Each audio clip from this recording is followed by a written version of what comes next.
ఈరోజు జనవరి కనుక సంతోషంగా ఉండండి అని నేను అనను. ఎందుకంటే యేసు ప్రభు ఎప్పుడైతే మన జీవితంలోకి వచ్చేసాడో ఇక ఆ రోజు నుంచి మనకి సంతోషం స్టార్ట్ అయింది.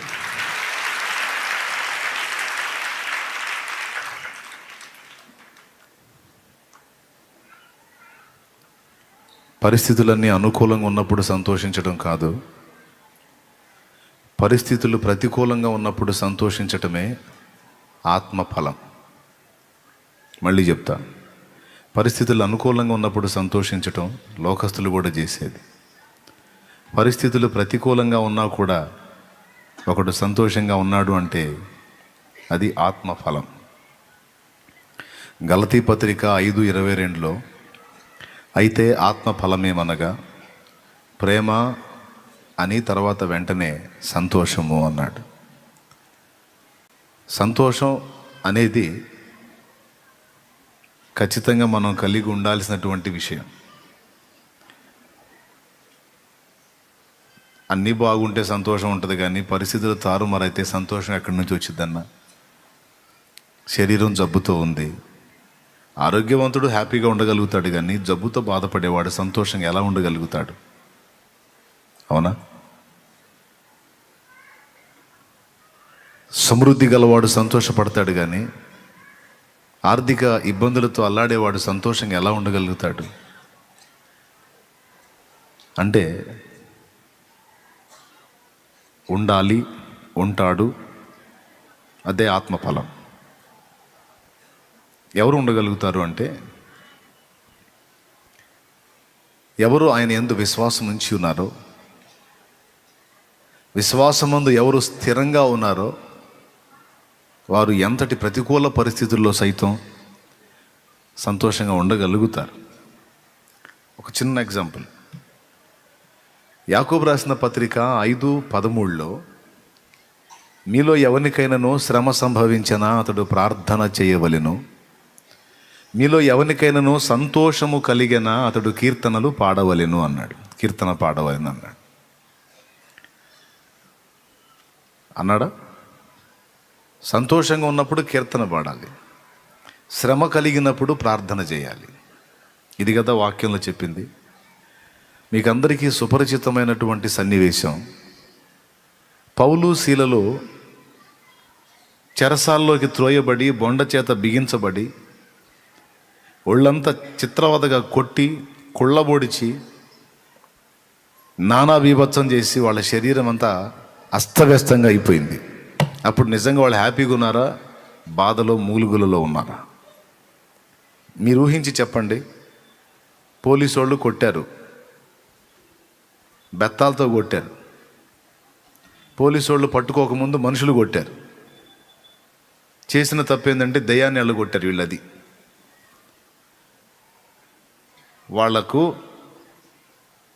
వీళ్ళు చేసిన అపకారం ఏంటంటే వాళ్ళ అమ్మాయి ఒక అమ్మాయికి దయ్యం పడితే ఆ దయ్యాన్ని వీళ్ళు ఎల్లగొట్టారు. మా బంగారు దయ్యాన్ని ఎల్లగొడతారా అని దయ్యాన్ని వీళ్ళు ఎల్లగొట్టారనే కక్షతో వీళ్ళను పట్టుకొని వీళ్ళను కొట్టి చావడిలోకి తీసుకెళ్ళి చావబాదారు. గొడ్ల చావడిలోకి తీసుకెళ్ళి చావబాదారు. తన్ని మళ్ళా అంతటితో తృప్తి చెందకుండా పోలీసు వాళ్ళని పిలిచి వాళ్ళకి అప్పచెప్పారు. వాళ్ళు తీసుకెళ్ళి వాళ్ళు తన్నారు. తన్ని చెరసాల లోపలికి త్రోసి బొండ వేసి బిగించారు. వాస్తవంగా వాళ్ళు అన్యాయం పొందారు, అన్యాయంగా శ్రమ పడుతున్నారు. దేవుడు చూస్తా ఊరుకున్నాడు. అసలు దేవుని కనికరం లేదా? ఇంత అన్యాయంగా నన్ను పట్టుకొని కొడుతుంటే జాలి లేదా అనే ప్రశ్న వాళ్ళు వేసుకోవాలా? ఆ నామం నిమిత్తం దెబ్బలు తినడానికి దేవుడు అర్హులుగా మమ్మల్ని ఎంచినందుకు దేవునికి స్తోత్రం అనుకున్నారు. రెండవది, చెరసాల్లోకి వెళ్ళిన తర్వాత రాత్రి వేళ అంతా నిశ్శబ్దంగా ఉంది. వీళ్ళు చెరసాల్లోకి వెళ్ళిన తర్వాత కొద్దిగా ప్రార్థన చేశారు. మరి ఏమని చేశారో అది రాయబడలా, మొత్తానికి ప్రార్థన చేశారు. తర్వాత ఇక పాటలు పాడటం మొదలుపెట్టారు. వాళ్ళకి అప్పుడు అనుకూల పరిస్థితి లేదు, ప్రతికూల పరిస్థితి ఉంది. కానీ వారు ఆత్మ సంబంధులు. కొంతసేపు ఉండే అంతలో మాయమైపోయేటువంటి ఈ శరీరం, దానికి కలిగిన శ్రమ రెండు అంతే. వాటిని గురించి గందరగోళం అయిపోయి ఆత్మలో దేవుడిచ్చిన శాంతిని, సమాధానాన్ని, సంతోషాన్ని కోల్పోవటం యుక్తం కాదు. అయ్యో నేను ఇప్పుడు శరీరంలో ఉండి చాలా శ్రమ పడుతున్నాను అని ఫీల్ అవుతున్నావు. శరీరంలో ఉండి నువ్వు పొందే శ్రమ నీకు శాశ్వతం కాదు. అసలు ఈ శరీరమే శాశ్వతం కాదు. శరీరం ఉంటే కదా నీకు సమస్యలు స్థిరంగా ఉండటానికి. అసలు శరీరమే ఒకనాటికి లేకుండా పోయినప్పుడు శ్రమలు ఎక్కడున్నాయి? తాత్కాలికమే. కాబట్టి కొంతసేపు ఉండే మా చులకనైన శ్రమల విషయంలో మేము ఎందుకు కృంగిపోవాలి? మేమెందుకు బలహీనపడాలి? ఎందుకు సనగాలి? ఎందుకు గొనగాలి? సమస్తము బాగు చేయగల దేవుడు నా ఎదుట ఉన్నాడు. ఆయనకు 2 మొక్కలు ప్రార్థన చేశాను, విజ్ఞాపన అర్జీ పెట్టేసుకున్నాను. నేను ఆయన్ని నమ్ముతున్నాను. నేను ఆయనకు చెల్లించిన విజ్ఞాపనలు, చేసిన ప్రార్థనలు ఆయన సన్నిధికి చేరాయి. తగిన కాలమందు తప్పకుండా నాకు ప్రత్యుత్తరం ఇచ్చాడు అనటానికి నా విశ్వాసానికి సూచనగా వాస్తవంగా పుట్టెడు దుఃఖంలో ఉన్నాను. నేనున్న దుఃఖానికి వ్యతిరేకంగా ఇప్పుడు నేను సంతోషిస్తాను అన్నాడు. నేనున్న దుఃఖానికి వ్యతిరేకంగా ఇప్పుడు నేను సంతోషిస్తాను అన్నాడు. అని సంతోషంగా ఉన్నాళ్ళు పాటలు పాడమన్నారు కదా, శ్రమలో ఉన్నాడు ప్రార్థన చేయమన్నాడు కదా. అందుకని ముందు ప్రార్థన చేసేశారు. ఆ ప్రార్థన అయిపోయిన తర్వాత విశ్వాసముతో జైల్లోంచి బయటకు వచ్చి పాటలు పాడారా, లేకపోతే జైల్లో ఉండే పాడారా? శ్రమలో నుండి విడుదల పొందినాక, దేవుడు కార్యం చేసినాక స్తుతించారా, శ్రమలో ఉండగానే స్తుతించారా? కొద్దిగా చెప్పాలి గట్టిగా. అది విశ్వాసం అంటే. పరిస్థితులు మారిన తర్వాత కృతజ్ఞత కూటం పెట్టడం కాదు, విశ్వాసంతో ముందే పెట్టాలి కూటం. పరిస్థితులు మారిపోయిన తర్వాత దేవుడు గొప్ప కార్యం చేశాడని దేవునికి స్తోత్రం చెప్పడం కాదు. ప్రార్థన ఎప్పుడైతే దేవునికి చెల్లించావో జవాబు తథ్యమని నమ్మి విశ్వాసంతో స్తుతించడం మొదలు పెట్టాలి, సంతోషించడం మొదలు పెట్టాలి. కానీ రహస్యం ఏంటంటే దేవుడున్నాడే. ఆయన గురించి ఏం చెప్పొచ్చో తెలుసా? ఆయన నిత్య నూతనుడు. ఇది రహస్యం. నిత్య నూతనుడు అంటే తెలుసా? ఇదేం సంవత్సరం? నూతన సంవత్సరం. నూతన అంటే క్రొత్త. దేవుడిలో ఉన్న సౌకర్యం ఏంటంటే, దేవుడి స్పెషల్ ఏంటంటే, నువ్వు ఎన్ని సంవత్సరాలైనా ఆయనతో జీవించు, నీకు తెలియని కొత్త కొత్త సంగతులన్నీ ఆయన దగ్గర నీకు ఏ రోజుకు ఆ రోజు ఎప్పటికప్పుడు అందుతానే ఉంటాయి. ఒక షేడ్లో నీకు కనబడి ఈ షేడ్లో ఇలా ఉన్నాడు, ఇక ఎప్పటికీ ఇంతే ఉంటాడు అనుకోవడానికి లేదు. మరొక షేడ్ కనపడిద్ది ఆయనలో నీకు. ఈ 2 షేడ్లే అనుకుంటావు నువ్వు, కాదు, మళ్ళీ ఇంకొక షేడ్ కనపడిద్ది. అట్లా గత 19 సంవత్సరాలుగా చిత్ర విచిత్రాలుగా రకరకాలుగా నాకు కనపడతానే ఉన్నాడు ఆయన జీవితం, ఆయనతో నా జీవితం. ఆ రోజు నుంచి ఈ రోజు దాకా నిత్యము నాకు క్రొత్తగా కనపడుతున్నది ఎవరు అంటే ఒక దేవుడు ఒక్కడే. 14 సంవత్సరాలు ఏకాంత ప్రార్థనకు అలవాటై ఈరోజు కూడా జస్ట్ మీ ముందుకు రాబోయేటప్పుడు కూడా పోయొచ్చా. అంటే నేను గొప్పవాడిని చెప్పట్లా, ఆయనతో గడపకపోతే బాగుంటుందా? ఆ డే మజా అనిపించట్లా, దరిద్రంగా ఉంటుంది. మీకు ఎట్టుంటుందో నాకు తెలియదు. ఏమాత్రం అవకాశం దొరికినా ఆయనతో నేను, నాతో ఆయన ఉండునట్లు ఎవరు లేని ఎడారిలో ఒక చిన్న నివాసం ఏర్పరచుకుందామని బోల్డంత ఆశగా ఉంది. ఎందుకు తెలుసా? నేను ఆయన కలిసి మాట్లాడుకోవాలి, కలిసి సంతోషించాలి, ఆయన్ని అనేక రకాలుగా స్పర్శించాలి. ఏందో యేసయ్య మరి అంత ఇబ్బందికరంగా ఏం లేడు, ఆకర్షణీయంగానే ఉన్నాడు. మరి మీకెట్టున్నాడో నాకు తెలియదు, కానీ నాకు ఇంకా ఆకర్షణీయంగానే ఉన్నాడు. మరి మీకు అట్నే ఉన్నాడా? ఆయన నిత్య నూతనుడు. మీకు అంతే ఉన్నాడు అనుకుంటున్నాను నేను. ఎట్లా చెబుతావు అని అడుగు, చెబుతా. రాత్రంతా ఏం చేశారు మీరు? ప్రార్థన అంటే వచ్చారు, 2 దాకా ఏదో తిప్పలు పడ్డారు, వెళ్ళారు. మళ్ళీ పొద్దున్నే పరిగెత్తకపోతే ఏమైంది? ఉండలేకపోతున్నావు. సంవత్సరాల నుంచి నువ్వు ఆయనతో నడుస్తున్నావు కదా, ఆయన ఆరాధిస్తున్నావు కదా, ప్రార్థన చేస్తున్నావు కదా, కీర్తిస్తున్నావు కదా, స్తుతిస్తున్నావు కదా.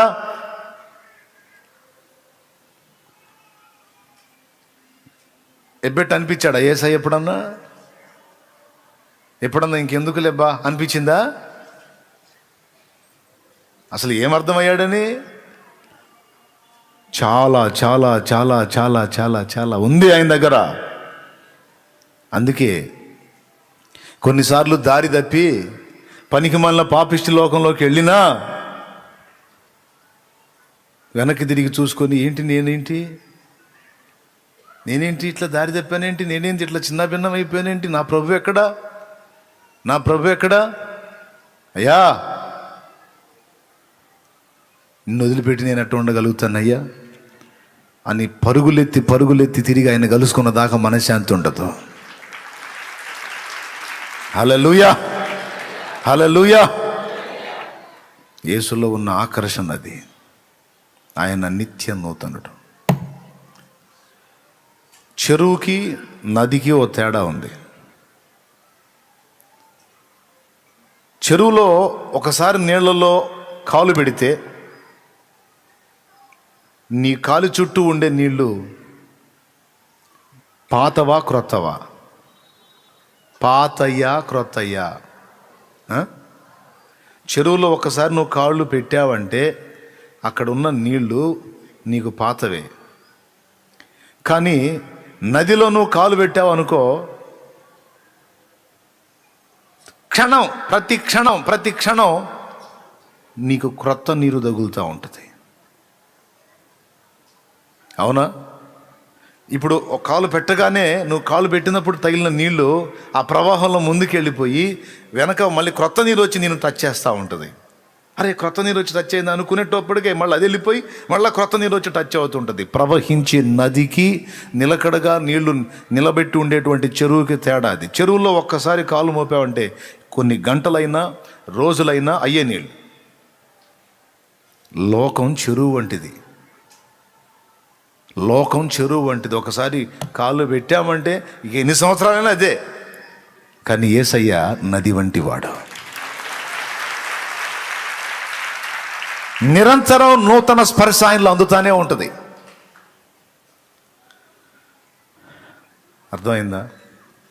అందుకే ఆయనలో రుచి తగ్గదు, ఆకర్షణ తగ్గదు. ఆయన నిత్య నూతనుడు. ఇప్పుడు చెప్పండి, ఆయనలో సంతోషం దొరికిద్దా? కొద్ది కాలం తర్వాత విరక్తి కలిగిద్దా? నాకైతే కలగట్ల, మరి మీకు ఎట్టుందో నాకు తెలియదు. యేసుప్రభుని నమ్ముకొని ఆయన సేవలోనికి వచ్చిన తర్వాత ఆ వర్క్లో బిజీ అయిపోయి చాలా దూరం వెళ్ళిపోయినట్టు అనిపించింది. అనిపించి కూర్చొని ఏడ్చుకొని, అసలు నాకు ఈ సేవ వద్దు, ఏమొద్దు, నాకు ఈ మనుషులు వద్దు, నాకు ఎవ్వరొద్దు, నాకు నువ్వు కావాలని పరిగెత్తుకొని ఆయన పాదాల దగ్గరికి పోయి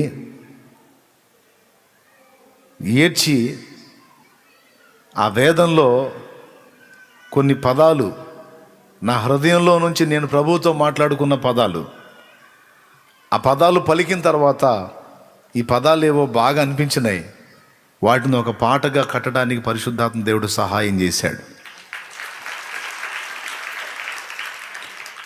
ఆ పాట యేసు నీ కోసం వెదకే నా ప్రాణం అనే పాట.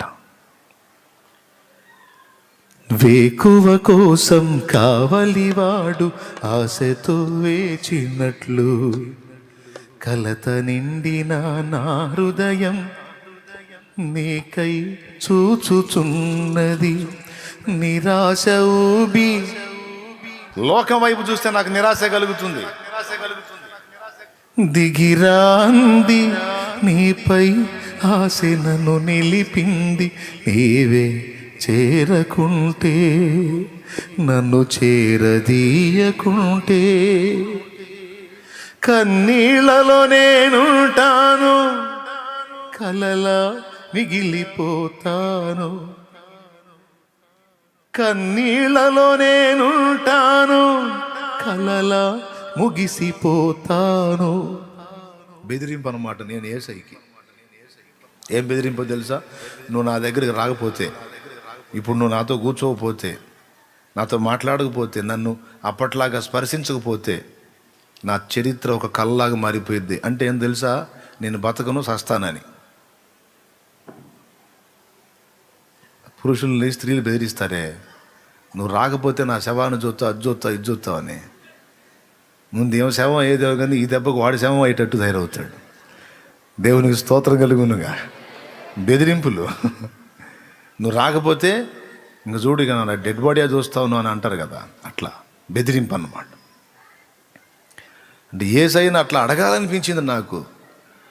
ప్రారంభములో నీలో ఆనందాన్ని నేను రుచి మరిగాను ప్రభు, కానీ ఈరోజు ఈ పని బిజీలో పడిపోయి నీకు దూరం అయ్యి ఏదో చేస్తున్నానంటే చేస్తున్నాననే కానీ నీ సాహచర్యం లాస్ అయ్యానన్న ఫీలింగ్ నన్ను భయంకరంగా వెంటాడుతుంది.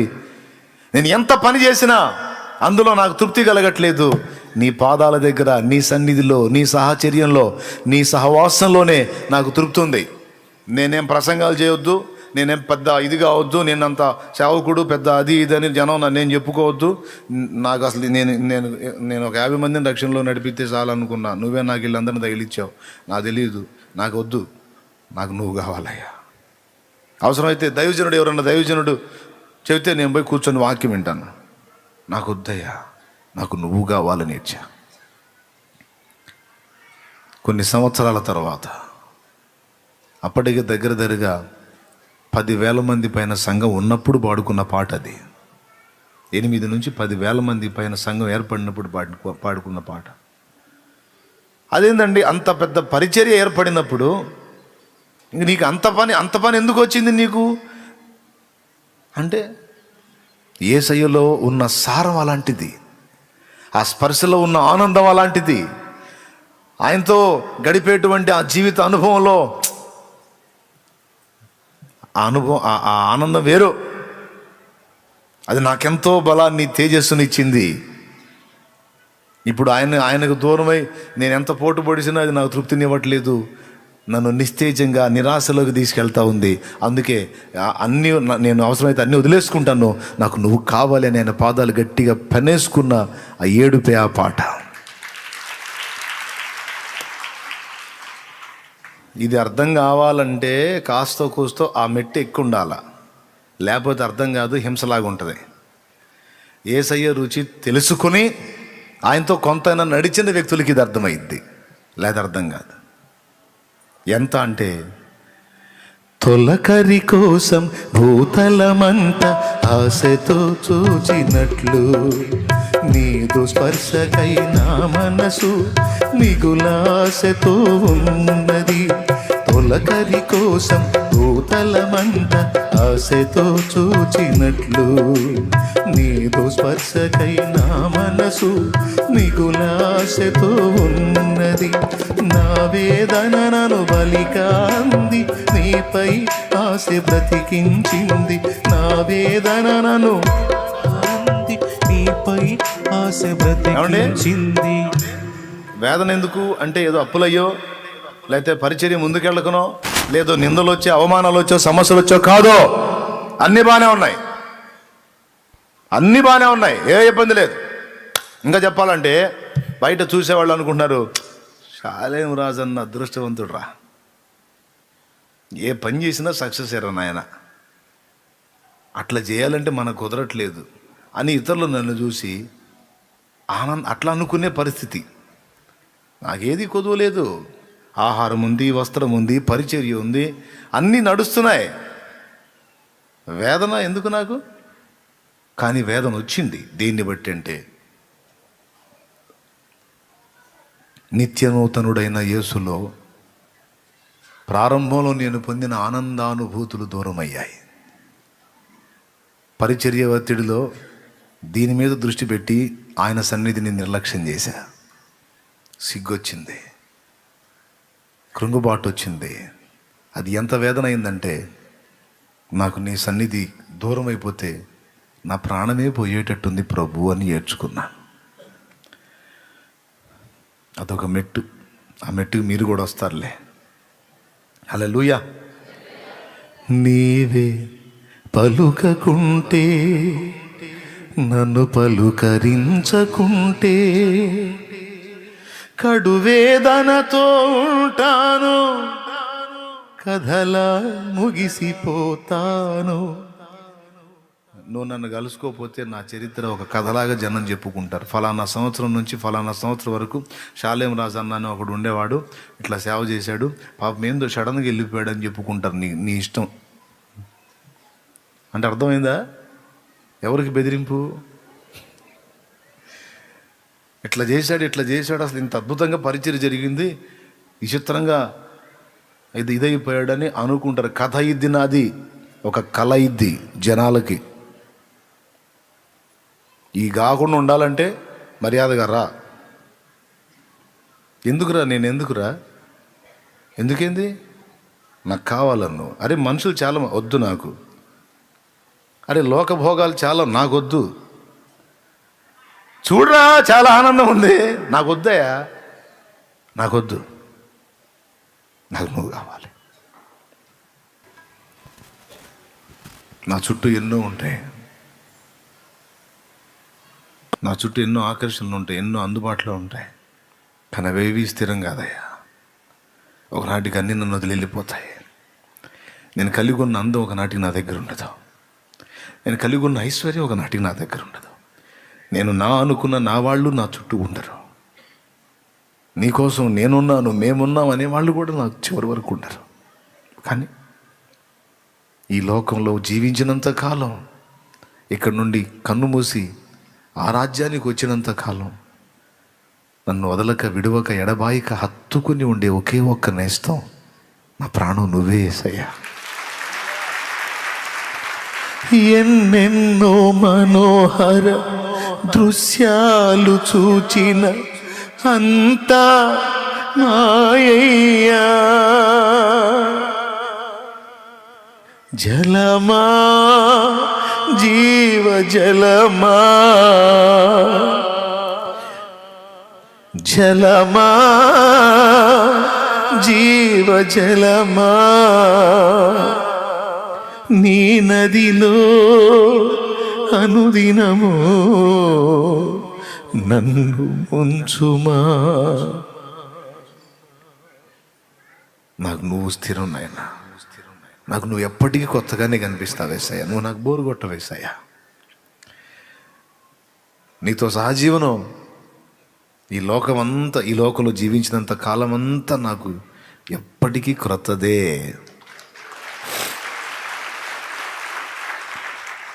కాబట్టి లోకంలో దేన్ని బట్టి కూడా మన సంతోషం స్థిరంగా ఉండదు. కానీ క్రీస్తు యేసు మీద మనం దృష్టి నిలపగలిగితే, ప్రభు మీద మనం దృష్టి నిలపగలిగితే మన సంతోషం స్థిరం.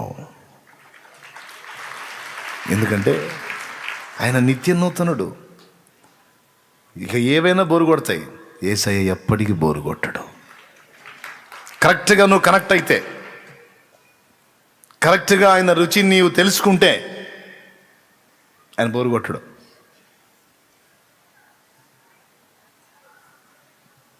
మీ అందరి హృదయాల్లో ఆ అనుభూతి, ఆ అనుభవం, ఆ రుచి దేవుడు ఉంచుగాక. ఆమేన్. మనం బలవంతులం కావటానికి శరీర సంబంధంగా ఏవేవో ఆహారాలు ఉన్నాయి, కానీ శరీరం నిష్ప్రయోజనం అన్నది వాక్యం. అసలు జీవింపజేసేది కూడా ఆత్మే అని ఉంది. ఆత్మయే జీవింపచేయుచున్నది, కానీ శరీరం కేవలం నిష్ప్రయోజనం అంటుంది వాక్యం. గనుక ఉన్న సారమంతా ఆత్మలోనే ఉంది. గనుక ఆత్మను బలపరుచుకునే విధంగా ఎవరికి వాళ్ళు జాగ్రత్తలు తీసుకోవాలి. ఆ ఆత్మను బలపరిచే ప్రక్రియలో ఒక 5 సంగతులు, ఆత్మను బలపరిచే ప్రక్రియలో ఒక 5 సంగతులు. మనం దేవునితో మాట్లాడుట ద్వారా బలం పొందుతాం. నేనేమన్నాను ఇప్పుడు? మనము దేవునితో మాట్లాడుట ద్వారా మనకు బలం కలుగుతుంది. 1 రాసుకో. 2, దేవుడు మనతో మాట్లాడటం ద్వారా మనకు బలం కలుగుతుంది. మనం ఆయనతో మాట్లాడినా మనకు బలమే, ఆయన మనతో మాట్లాడటం కూడా మనకు బలమే. 2, ఈ రెండిటినే ప్రార్థనా వాక్యం అన్నారు. ప్రార్థనా జీవితంలో బలంగా ఉన్న వ్యక్తులు ఆత్మీయంగా కూడా బలంగా ఉంటారు. వాక్య ధ్యాన విషయంలో బలంగా ఉన్నవాళ్ళు ఆత్మీయ జీవితంలో కూడా దృఢంగా ఉంటారు, బలంగా ఉంటారు. 2, మనకు బలమిచ్చే మరొకటి అభిషేకం, పరిశుద్ధాత్మ అభిషేకం. ఆత్మ అభిషేకం వారి మీదకి వచ్చినప్పుడు వారు అంతకుముందు వ్యక్తులా లేరు, ఆపోజిట్గా మారిపోయారు.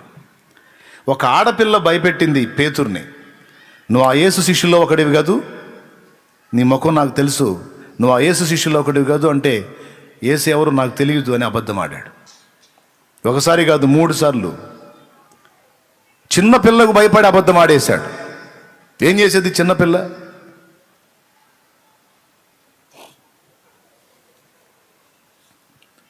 అలాంటి పేతురే పెంతెకోస్తు పండుగ నాడు పరిశుద్ధాత్మ అభిషేకం పొంది ఆత్మయందు బలం పొందిన తర్వాత వేలాది మంది యూదులైనటువంటి మనుషుల ముందు యేసే రక్షకుడు, యేసే నిజ దేవుడు అని ఎలుగెత్తి ప్రకటించాడు. దేని ఎఫెక్టో తెలుసా? పరిశుద్ధాత్మ అభిషేకపు ప్రభావం. మరి ఇప్పుడు ఒక్కసారి చేతులు పైకెత్తి ఒక చిన్న కోరస్ పాడుకొని మనం ముగించుకుందాం హ్యాపీగా. అందరూ ఒకసారి సంతోషంగా స్తోత్రం చెప్పండి. హల్లెలూయా. మీ అందరికీ మరొకసారి నూతన సంవత్సర శుభాకాంక్షలు. సేమ్ టు యూనా? సరే రైట్. అందరు చేతులు ఎత్తి. దేవా నీకు స్తోత్రం. ఈరోజు నీవు నాతో మాట్లాడావు. ఈ సంవత్సరాంతం అంతా కూడా నేను కలిగి ఉండటానికి అవసరమైన 7 సంగతులు, ఈ సంవత్సరం అంతా కూడా నాకు అవసరమైన 7 సంగతులు. నేను బలముగా నిన్ను సేవించుటకు, వెంబడించుటకు, నీ కార్యములు నెరవేర్చుటకు, శత్రువును ఎదిరించుటకు, ఆత్మీయ యాత్రలో ముందుకు సాగుటకు, నన్ను విశ్వాసములో, నీతిలో, పరిశుద్ధతలో నిలిపి ఉంచుటకు దోహదపడే 7 అంశములు, 7 సంగతులు ఈరోజు నాకు చెప్పావు. నీకు స్తోత్రాలు, స్తోత్రాలు. 2 చేతుల పైకి అందరూ స్తోత్రాలు చెప్తాం. మాట్లాడిన దేవా స్తుతి, స్తోత్రం, స్తుతి, స్తోత్రం, స్తుతి, స్తోత్రం. నిజమే ప్రభువా, నేను నీతో మాట్లాడుకోవాలి, నువ్వు నాతో మాట్లాడాలి, నీ అభిషేకం కావాలి, నీ పరిశుద్ధాత్మ నింపుదల కావాలి, పరిశుద్ధుల సహవాసము కావాలి. నా ప్రభువా, నీ కృప నాకు కావాలి, నీ అందు విశ్వాసము నాకు కావాలి, నీలో ఆనందించే భాగ్యం నాకు కావాలి. ఎందులోనూ నాకు స్థిరమైన ఆనందం లేదు. నువ్వు నిత్య నూతనుడు గనుక నీలో నాకు ఎల్లప్పుడూ సంతోషం ఉంది, ఎల్లప్పుడూ ఆనందం ఉంది. అది నిరంతరం నేను పొందుకోవాలి ప్రభు. నిన్ను గూర్చి పాడుకోవాలి, నిన్ను గురించి తలంచుకోవాలి, స్తుతించుకోవాలి, ప్రకటించుకోవాలి, నీతో గడపాలి గంటల గంటలు, నీ గ్రంథములో ఆనందించాలి. నా ప్రభు అనుగ్రహించు. స్తోత్రం. నన్ను అనుగ్రహించు ఈ వేళ, హల్లెలూయా, స్తోత్రం. నన్ను అనుగ్రహించు తండ్రి ఈ వేళ. అవునయ్యించు ప్రభువా, స్తోత్రం. నా మనవి విన్నావని నీకు స్తుతి స్తుతి. యేసు నామములో ప్రార్థించి జవాబు పొందానని నమ్ముచున్నాను తండ్రి. ఆమేన్. ఆమేన్. ఆమేన్. మన తండ్రి అయిన దేవుని ప్రేమ, ఆయన ప్రియ కుమారుడు లోకరక్షకుడైన యేసయ్య శాశ్వత నిత్య కృప, పరిశుద్ధాత్మతోడి మనోహర దివ్య సహవాసం సమాధానం సమకూడిన మనకు సకల పరిశుద్ధులకు సార్వత్రిక సంఘమంతటికి సదాతోడి మనందరం నిత్యత్వంలో చేరు పర్యంతము మనల్ని నడిపించును గాక.